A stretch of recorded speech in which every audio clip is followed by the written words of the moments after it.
Video பார்க்குற எல்லாருக்கும் வணக்கம் நண்பா. கூடிய சீக்கிரம் செத் ரோலன்ஸ்க்கும் ரோமன் ரெயின்ஸுக்கும் சம்மர் லெவலில் மேட்ச் நடக்க போகுது. போன வாரம் அதுக்காக ரெண்டு பேருமே பார்த்தீங்கன்னா சேலஞ்சை அக்செப்ட் பண்ணியிருந்தாங்க.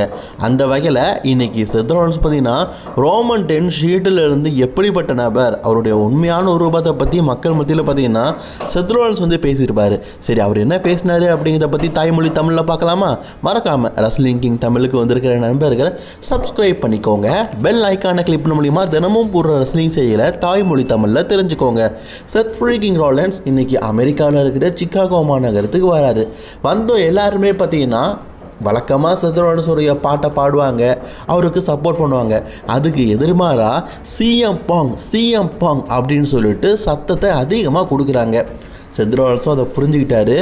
வெல்கம் டு மண்டே நைட் ரோலன்ஸ் அப்படின்னு சொன்னதுக்கப்புறமா நீங்கள் எல்லாருமே எந்த பேரை ஒழிக்கிறீங்களோ அந்த நபரை எந்த அளவுக்கு நேசிக்கிறீங்க அப்படிங்கிறது எனக்கு தெரியும். சிக்காகோ அப்படின்னாலே அந்த நபர் தான் ஃபேமஸான ஆள். ஆனால் ஒன்று புரிஞ்சுக்கோங்க, அவனை பற்றி பேசுறதுக்கு எனக்கு விருப்பமே இல்லை. அதாவது சிஎம் பாங்கை பற்றி இதுக்கப்புறமா நான் பேசுறதுக்கு விருப்பமே இல்லை. என்னுடைய பிஸ்னஸ் வேறு, நான் இந்த இடத்துல வந்திருக்கிறது இன்னொரு நபரை பற்றி பேச வந்திருக்கிறேன். எஸ், நான் ரோமன் ரெயின்ஸை பற்றி தான் பேச வந்திருக்கிறேன். போன வாரம் ரோமன் ரெயின்ஸ் சேலஞ்ச் பண்ணும்போது நான் அதை அக்செப்ட் பண்ணிக்கிட்டேன். ரோமன் ரெயின்ஸ் என்னை வீழ்த்தாமல் என்கிட்ட இருக்கிற டைட்டில் இன்னும் வச்சுருக்கிறான். அந்த கோல்டன் டைட்டில் சம்மர் ஸ்லாமில் கண்டிப்பாக நான் வெற்றி பெற போகிறேன். இதுக்கு முன்னாடி எந்த விதமான டைட்டில் மேட்ச்லேயும் ரோமன் ரெயின்ஸ் என்னை பீட் பண்ணதில்லை. அதே மாதிரி இந்த தடவையும் பீட் பண்ணது கிடையாது. அண்ட் மக்களே, உங்ககிட்ட நான் ஒரு குட்டி கதை சொல்ல விரும்புகிறேன்.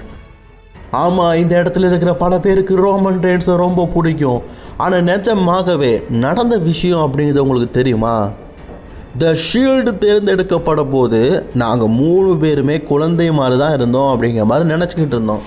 ஆனால் ஒரு விஷயம் எங்களுக்கு அப்போ தான் புரிஞ்சுது. த ஷீல்டு அப்படிங்கிற டீம் உருவாக்கும் போதே ஃப்யூச்சர் யார் அப்படிங்கிறத இந்த நிறுவனம் நிர்ணயிச்சிட்டு, அது ரோமன் தான்.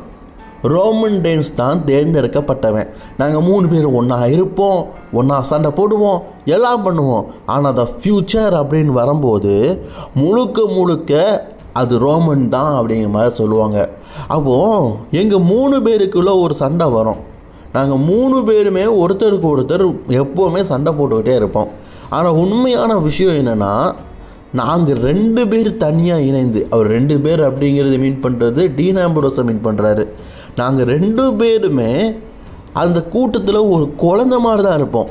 ஏன்னா இந்த ஆடியன்ஸ் சைடு ஒரு பையன் எங்களை பார்த்துட்டு இருக்கிறானே, இதே மாதிரி வேடிக்கை பார்த்துட்டே இருப்போம். இந்த நிறுவனம் ரோமன் ரெயின்ஸை தேர்ந்தெடுக்கப்பட்ட நபராக எடுத்துக்கிட்டு அவனை தலையில் தூக்கி வச்சு கொண்டாடினாங்க. சரி, இது இந்த டபிள்யூடபிள்யூ நிறுவனம், அவங்க தேர்ந்தெடுக்கப்படுறவன் தான் ஃப்யூச்சர் அப்படிங்கிற மாதிரி சொல்லலாம்.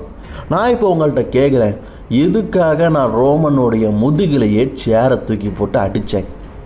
ஆக்சுவலி இதை மார்க்ஸ் கூட ஒத்துக்குவான், அது நான் சரியான நேரத்தில் தான் பண்ணேன்னு. ஏன்னா ரோமனுக்கு ஒரு ப்ரொமோ கூட பேச தெரியாது, கையில் எழுதி தான் பேசுவான். அவன் குடும்பத்தில் எல்லாருக்கும் அப்படி தான், பேசவே தெரியாது, கையில் எழுதி வச்சுக்கிட்டு தான் பேசுவானுங்க. அப்போது எனக்குள்ளே ஒன்று தோணுச்சு, ஒரு ப்ரோமோவையே ஒழுங்காக பேச தெரியாதவன், எங்களை விட அதிகமாக சண்டை போட தெரியாதவன், நல்ல ஃபிசிக்கலி சண்டை போட தெரியாதவன் எங்களை விட பெரிய ஆளாக இந்த நிறுவனத்தில் வரணுமா? கண்டிப்பாக இல்லை. நமக்கான வாய்ப்பை நாம் தான் எடுத்துக்கணும். எனக்கான வாய்ப்பை நான் எடுத்துக்கிட்டேன். அதுக்கப்புறமா தான் இந்த இடத்துல உங்கள் முன்னாடி செத் ஃப்ரீக்கிங் ரோலன்ஸாக இருக்கிறேன். நான் டபிள்யூடபிள்யூ சாம்பியன்ஷிப்பை வெற்றி பெற்றேன், ஹெவி வெயிட் சாம்பியன்ஷிப்பை வெற்றி பெற்றேன். இப்போ சம்மர் ஸ்லாமில் நான் இழக்காத ஒரு சாம்பியன்ஷிப், அதாவது நான் ஹெவி வெயிட் சாம்பியன்ஷிப்பை டபிள்யூடபிள்யூ கொடுத்துக்கிட்டு தான் போனேன், யாருக்கிட்டையும் தோக்கலை. நான் தோக்காத ஒரு சாம்பியன்ஷிப்புக்காக ரோமன் ரெயின்ஸை எதுக்கிறதுக்காக இந்த இடத்துல நான் வந்து நிற்கிறேன். ரோமனை பற்றி நான் இந்த இடத்துல இன்னொரு விஷயமும் சொல்லி ஆகணும்.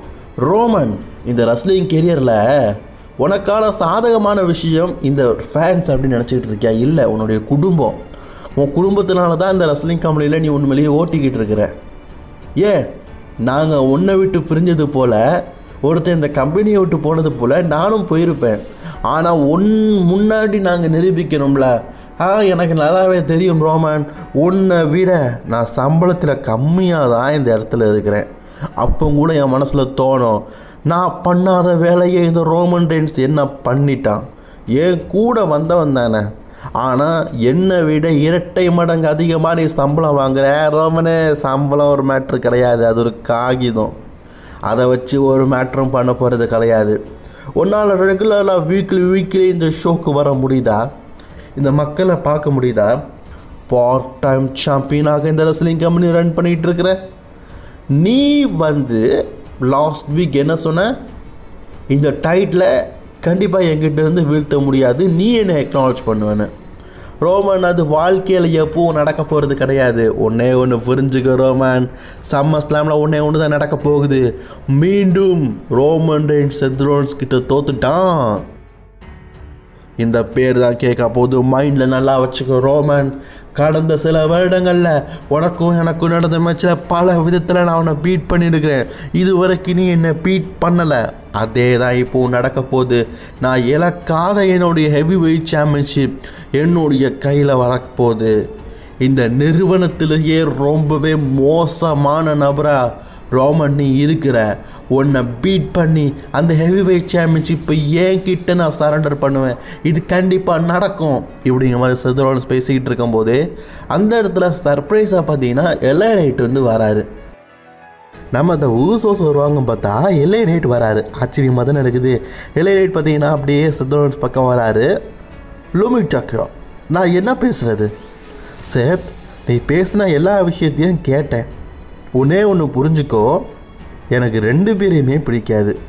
ஒரு அருவருப்பு தக்க வாந்தி தெரியுமா, அதே மாதிரி நான் 2 தடவை வாந்தி எடுத்த மாதிரி தான் உங்கள் 2 பேரையுமே பார்க்குறேன். ரோமனுக்கு மோசமான நீ, ரோமனோட மோசமான நீ, 2 பேரையுமே நான் வந்து ஒரு வாந்தி மாதிரி தான் பார்க்குறேன். அசிங்கப்படுத்திட்டாரு பாருங்களேன், உங்களோட வாமிட் மாதிரி தான் பார்க்குறேன் அப்படின்னு சொல்லிட்டாரு. சேத், இதுக்கு முன்னாடி நான் அவனை பீட் பண்ணியிருக்கிறேன், ஞாபகம் இருக்குதா? அதுக்கான டைட்டில் ஆப்பர்ச்சுனிட்டி எனக்கு தரல. உனக்கு ஒன்று தெரியுமா, போன வாரம் நான் ரோமன் ரெயின்ஸை சேலஞ்ச் பண்ண வேண்டியது. அதுக்கு முன்னாடி நீ வந்து முந்திக்கிட்டு போய் சேலஞ்ச் பண்ணிட்டேன். எனக்கும் ரோமனுக்குமான பகை ரொம்ப நாளாகவே போயிட்டுருக்குது. பட் ஆனால் நீ உன்னுடைய பாதையை வேறு பாதையை ஆக்கின, ப்ரான் பிரேக்கர் கூட மோதின, ஆனால் மீண்டும் டைட்டில் பக்கமே வந்துட்டேன். உண்மையிலேயே ரோமன் ரெயின்ஸ் தான் செல்வாக்கு இந்த நிறுவனத்தில் அதிகமாக இருக்குது நீ சொல்கிற. ஆனால் எனக்கு என்னமோ உனக்கு கூட இந்த ரெஸ்லிங் நிறுவனத்தில் கருப்பாடாக ஒரு சில பேர் உனக்கு ஃபேவரட்டாக இருக்கிறாங்க அப்படின்னு தான் நினைக்கிறேன். இல்லை, நீ சொல்கிறது எனக்கு புரியுது. இந்த நிறுவனத்தில் ஏன் மூலியமாகவும் என்னுடைய பாஸ்லிங் மூலியமாகவும் நீ ஒரு சில விஷயங்களில் கஷ்டப்பட்டுருக்க அப்படிங்கிறது எனக்கு தெரிஞ்சிருக்குது. முதல்ல ஒன்று புரிஞ்சுக்கோ, எல்ஐ நைட் உனக்கான வாய்ப்பு கண்டிப்பாக கிடைக்கும். சம்மர் ஸ்லாமில் நான் ரோமன் ரெயின்ஸை பீட் பண்ணிவிட்டு ஹெவி வெயிட் சாம்பியன்ஷிப் என் கையில் இருக்கும். அப்போ அந்த டைட்டில் வச்சுக்கிட்டு நான் இவன் கூட தான் மோத போகிறேன், அவன் கூட தான் மோத போகிறேன்னு சொல்லிட்டு ஒவ்வொரு பக்கமும் சுற்றி தெரிய மாட்டேன். அந்த நேரத்தில் நான் ஒன்றை தான் தேர்ந்தெடுப்பேன். நான் சம்மர் ஸ்லாமில் நியூ ஹெவி வெயிட் சாம்பியன் ஆனதுக்கப்புறமா என்னுடைய அடுத்த ஆப்பனன்ட் நீ தான் அப்படிங்கிற மாதிரி சொல்லிவிட்டு செத் ரோலன்ஸ் அந்த இடத்த விட்டு போயிட்டார். போகும்போது ஒரு சர்ப்ரைஸான விஷயம் என்னென்னா, செத் ரோலன்ஸ் பேசும்போது வராத ஜிம்மி ஊசோ எல்ஐ நைட்டுக்கு ஒரு சூப்பர் கிக்கை போட்டுட்டு அடிச்சுட்டு கெத்து காட்டிட்டு போயிருக்காரு.